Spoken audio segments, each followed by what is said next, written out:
Curso de Educação Mediúnica, Livro 1, com Tatiana Benites, baseado nos livros da Federação Espírita do Estado de São Paulo, FESP.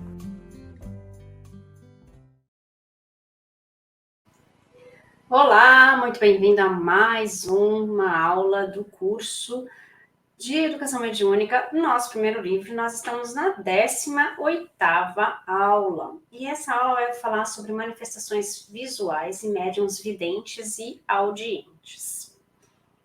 A mediunidade é inerente ao homem. Para Kardec, toda pessoa que sente a influência dos espíritos em qualquer grau de intensidade é médium.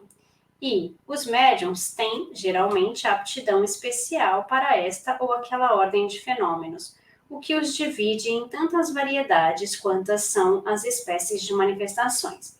Isso está no livro dos médiuns, no capítulo 14, item 159. O estudo das manifestações visuais não se refere a uma análise mais pormenorizada do fenômeno da vidência ou audiência em si, mas o exame do motivo de os espíritos se tornarem visíveis e que fatores implicam nestas aparições.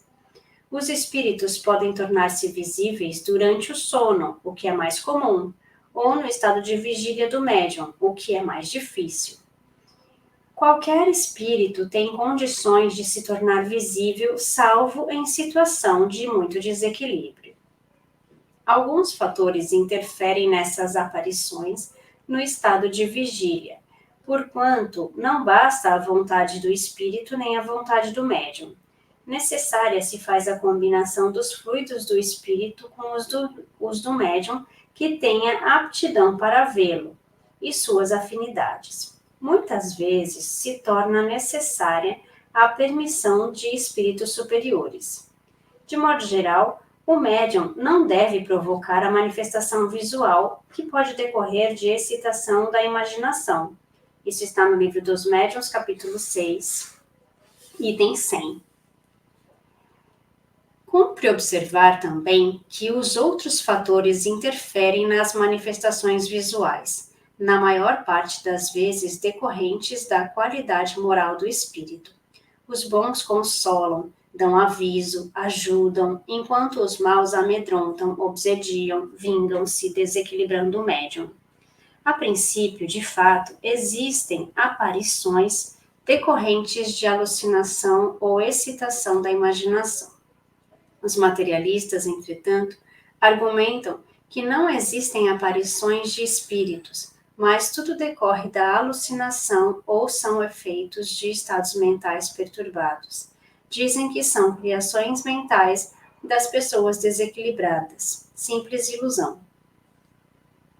Médiuns audientes ou auditivos são os que ouvem a voz dos espíritos e os que podem conversar com eles. Ora, é uma voz interna que se faz ouvir apenas intimamente. Ora, é uma voz externa, clara e distinta, como se fosse de uma pessoa encarnada. O hábito de comunicar-se com certos espíritos faz com que o médium audiente os reconheça imediatamente pelo timbre da voz. Quem não possui esta faculdade, ainda assim pode comunicar-se com um espírito conhecido, um ente querido, uma pessoa amiga ou alguém de notoriedade pública, através de um médium audiente que fará, às vezes, de intérprete. Isso está no livro dos médiuns, capítulo 14, item 165. O médium auditivo tanto pode captar ondas sonoras provindas de espíritos desencarnados que deliberadamente os transmitem, como quaisquer rumores, vozes, palavras e até mesmo conversações inteiras provindas do mundo etéreo, mesmo que não sejam emitidas deliberadamente para o seu conhecimento. Os espíritos podem produzir sons vocais, imitando a voz humana. Esse fenômeno é designado pelo nome de pneumatofonia. Esses sons manifestam-se de duas maneiras bem distintas. É, às vezes, uma voz interna que ressoa em nosso foro íntimo. E, embora as palavras sejam claras e distintas, nada tem de material. De outras vezes, as palavras são exteriores e tão distintamente articuladas como se proviessem de uma pessoa ao nosso lado. Esse fenômeno de pneumatofonia é quase sempre espontâneo e só muito raramente pode ser provocado. Isso está no Livro dos Médiuns, capítulo 12, item 151. Os médiuns videntes são dotados da faculdade de ver os espíritos. Comumente, é uma faculdade que resulta de uma crise súbita e passageira. É raro que ela seja permanente. A vidência ou dupla vista pode ocorrer estando o médium em vigília ou em estado sonambúlico, ou num estado aproximado do sonambulismo. Isso está no Livro dos Médiuns, capítulo 14, item 167. Ela depende do organismo, da facilidade maior ou menor do fluido do vidente se combinar com o do espírito. Livro dos Médiuns, capítulo 6, item 100, parágrafo 26. Ou ainda, assim, não é suficiente que o espírito queira ver. É necessário que os fluidos de ambos possam combinar-se, para o que tem de haver entre eles uma espécie de afinidade. É necessário ainda que a emissão do fluido da pessoa seja abundante para operar a transformação do perispírito e provavelmente há outras condições que desconhecemos. Por fim, é preciso que o espírito tenha permissão de aparecer para aquela pessoa e que nem sempre lhe é concedido, ou pelo menos não o é em certas circunstâncias, por motivos que não podemos apreciar. Isso está no Livro dos Médiuns, capítulo 6, item 105. Na vidência, é a alma que vê e não os olhos materiais. De sorte que os médiuns videntes tanto veem com os olhos abertos quanto com os olhos fechados. E um cego pode ver os espíritos da mesma forma que aqueles que têm a visão normal pela mesma razão. Livro dos Médiuns, capítulo 14, item 167. Cumpre distinguir as aparições acidentais e espontâneas que costumam ocorrer nas doenças ou no momento da morte, porquanto nesses casos os laços materiais se afrouxam, a fraqueza do corpo permite maior liberdade ao espírito, que então se põe mais facilmente em comunicação com os outros espíritos. Livro dos Médiuns, capítulo 6, item 100, parágrafo 16. Há também entre os médiuns videntes os que veem somente os espíritos evocados, como também aqueles que possuem a faculdade em sentido mais geral, vendo toda a população espírita do ambiente ir e vir entregue a seus afazeres. O médium pode ver espíritos presentes, cores, luzes, formas, pode ver também sinais, quadros e símbolos projetados mentalmente pelos instrutores invisíveis ou por qualquer espírito, no seu campo de visão. De modo geral, os espíritos se apresentam ao vidente como a forma humana, embora às vezes possam produzir chamas, clarões, como todos os outros efeitos para atestar sua presença. Mas não são os próprios espíritos que assim aparecem. A chama não passa muitas vezes de uma miragem ou de uma emanação do perispírito. Livro dos Médiuns, capítulo 6, item 100, parágrafo 28. Enfim, mediunidade, como diz André Luiz, é sintonia e filtragem. Cada mente tem uma capacidade peculiar de percepção dos fenômenos, registrando-os assim de modo variado. O círculo de percepção varia em cada indivíduo, conquanto em todos os fatos mediúnicos a conjunção de ondas mentais é real. Então, olha que interessante. Os médiums, muita gente às vezes fala, mas eu gostaria de ver.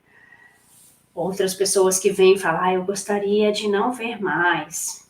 Algumas pessoas escutam algumas coisas, alguns espíritos, algumas comunicações e falam, eu não gostaria mais de ouvir, e outras diriam, eu gostaria muito de ouvir.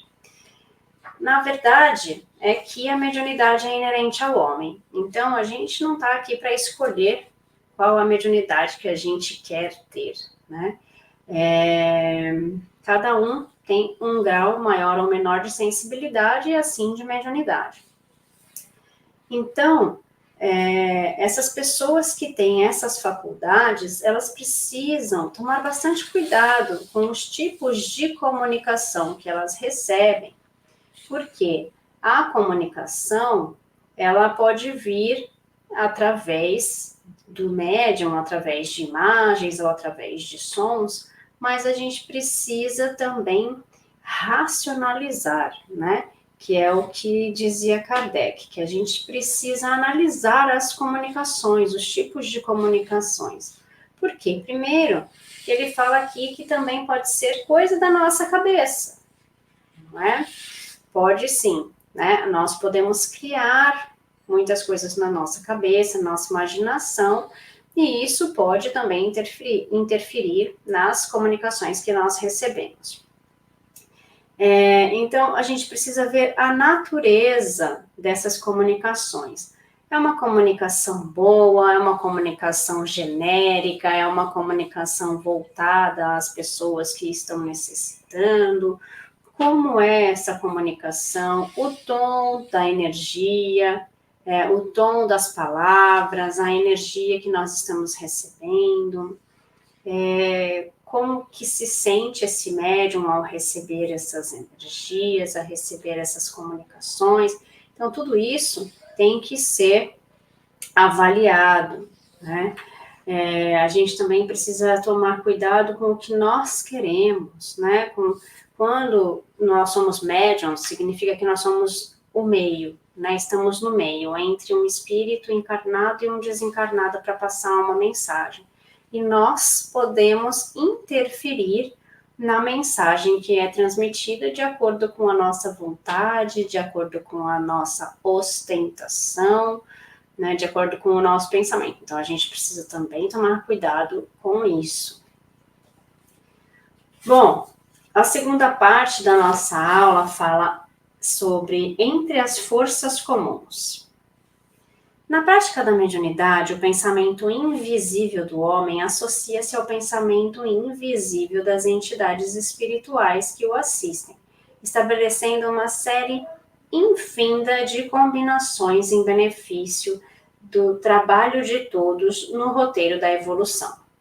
É imperioso reconhecer, porém, que existem espíritos reencarnados em condições especialíssimas que propiciam qualidades excepcionais para a prática do intercâmbio entre os encarnados e os desencarnados. Um caso típico de mediunidade edificante dessa natureza encontra-se no Evangelho segundo Lucas, capítulo 1, versículos 26 a 28.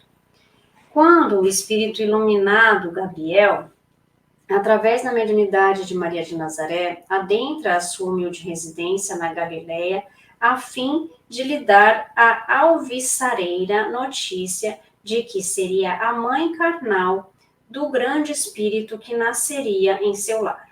Maria surpreendeu-se com essa notícia, tão auspiciosa, mas curvou-se à vontade de Deus e em seu coração agradeceu ao Pai por sua misericórdia, fazendo-o com palavras maravilhosas acima dos seus conhecimentos, provavelmente, graças ao seu elevado nível de evolução. Maria foi uma dessas criaturas em condições especialíssimas que oferecem qualidades excepcionais para os serviços de intercâmbio entre espíritos encarnados e desencarnados. Por isso, é identificada como uma das medianeiras mais adequadas aos fenômenos de manifestação dos espíritos de ordem elevada, embora ela vivesse no círculo da matéria densa. Entretanto, muitos outros casos estão exarados nas páginas do Antigo e do Novo Testamentos, demonstrando fatos irrefutáveis de manifestação mediúnica. Moisés confabulando com o espírito Yahvé, está no episódio da sarça ardente do Êxodo, no capítulo 3, versículo 1 a 22. Teve uma visão, um espírito macedônio apareceu a Paulo e lhe pediu que se dirigisse para a Macedônia para os auxiliar. Isso está em Atos dos Apóstolos, capítulo 16, versículo 9. Cumpre aqui esclarecer que todos os antigos profetas de Israel foram portadores de mediunidade. Nem sempre os médiuns são possuidores de sublimação interior, pois existe uma quantidade enorme de almas que na Terra têm suas mentes enfermiças e moralmente endividadas com as leis divinas, podendo-se afiançar que mais de 2/3 dos espíritos existentes no mundo demoram ainda nas zonas de desequilíbrio espiritual, sintonizados com as inteligências invisíveis que lhes são afins. Reclamam, em razão disso, estudo e boa vontade no serviço do bem, a fim de retomarem a subida harmônica para a luz. Deve-se lembrar de que o homem está sempre em contato com pensamentos de todos os tipos, ou seja, livros, reuniões, laços afetivos, palestras, filmes e etc. E através dele sofre o envolvimento de outras inteligências. Não se pode menosprezar o semelhante quando ele envereda pela senda escabrosa do crime, devendo-se propugnar pelo seu reajuste e soerguimento. Entretanto, não se podem assimilar as suas amarguras e remorsos. Pode-se visitá-lo encorajando-o e levando-lhe o ânimo, sem absorver as sensações desequilibrantes que precisam desaparecer. A obra da caridade tudo transforma em favor do bem. Os pensamentos honestos e nobres, sadios e generosos, belos e úteis, fraternos e amigos são a garantia do auxílio positivo aos outros e ao próprio médium, conforme disse Emmanuel em sua obra Roteiro. Bom, entre as forças comuns, né, ele começa dizendo. Então, a gente tem aí um grande exemplo, né, que fala de Maria. Maria, uma alma nobre, que foi escolhida para ser a mãe de Jesus. Maria, que foi um espírito já muito iluminado quando veio para a Terra, preparado para receber Jesus.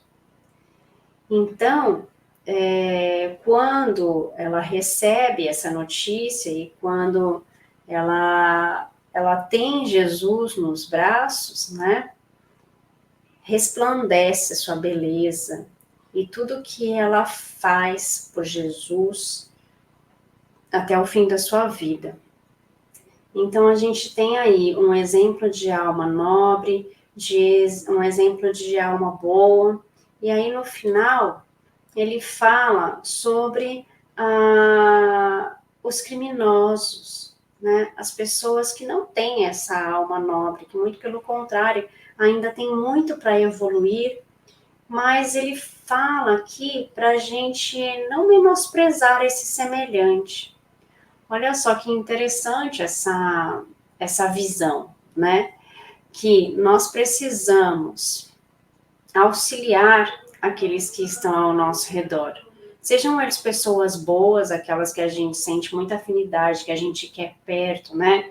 Como uma pessoa boa, como a Maria, por exemplo, Maria, nossa mãe, mas também as pessoas que estão num processo de evolução ainda diferente e que são criminosos, que são pessoas que estão fazendo mal para os outros e que nós devemos também nos preocupar com essas almas queridas, porque a gente não sabe o que está passando na cabeça delas. A gente não sabe o que elas passam para chegar a esse ato. Então, nós também precisamos orar, encorajar essas pessoas à mudança, e fazer com que elas tenham ânimo para modificar-se, sem que nós caiamos no erro de nos desequilibrarmos e cairmos no desequilíbrio dessas pessoas. Então, olha só como é importante a nossa fé e o nosso pensamento. A gente precisa ajudar sem desequilibrar. A gente precisa ir para energia sublime, mas também para a energia mais densa, para auxiliar o próximo. Então, a gente precisa aprender a se equilibrar as nossas emoções, para não cair as nossas vibrações quando nós estivermos ajudando o nosso próximo. É um exercício aí para a gente começar a fazer diariamente, né?